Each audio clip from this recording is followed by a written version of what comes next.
So this is going to be your control panel. This tells you what everything's going on underneath the trailer, and it also helps you operate a few things inside the trailer. So here you get to press your battery power, and it'll tell you how much battery power you have left if you're not hooked up. Say you're getting ready the day before. And then fresh water, it'll show you how much water you have in that freshwater tank. So I have 2/3 in there right now. My black water's empty because we haven't used it, but it'll start reading once you start using it.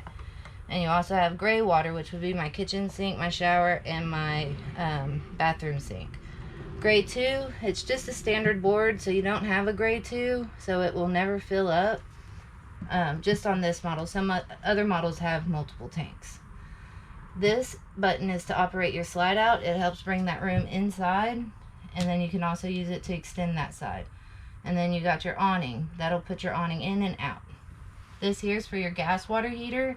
So when you turn that on, it'll send that signal over to your water heater, and it'll go tick, tick, tick, and then ignite. This is for the electric, so that'll turn on that electric element, and then it'll warm up your water.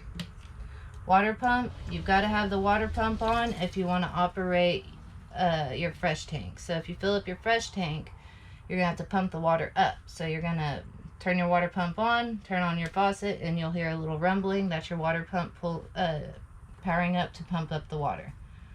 This here is a tank heater, so there's a little heat strip on each water tank you have.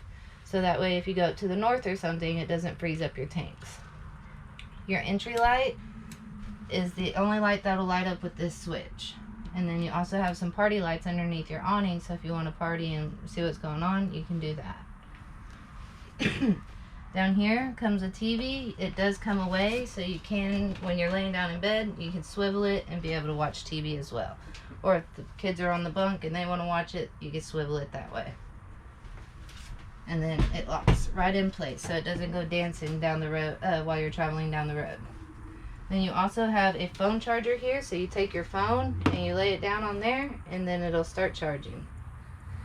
Here is your GFCI plug, so if you go to plug too many things in and you pop your switches or your plugs, you just come over here and press reset.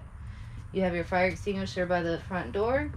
And this here is your CO2 detector. It'll detect if you have a propane leak, so it'll start going off. It also goes off if there's a dog hair or cat hair or other things, so just pay attention to what you're doing.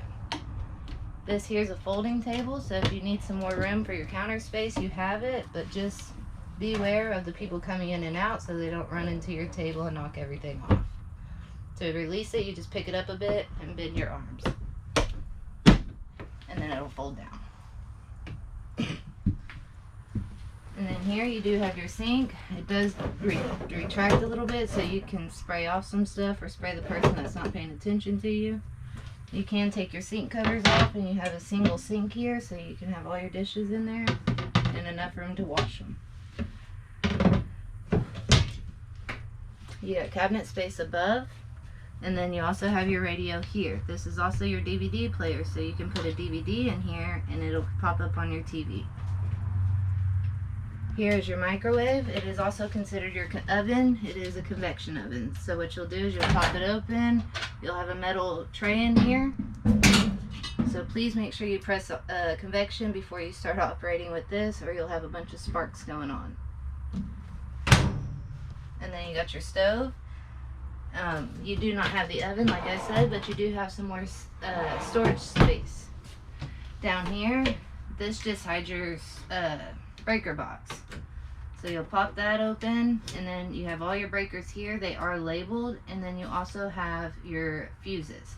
So if you ever see a red light inside this window, it means you popped a fuse, so you just need to replace it.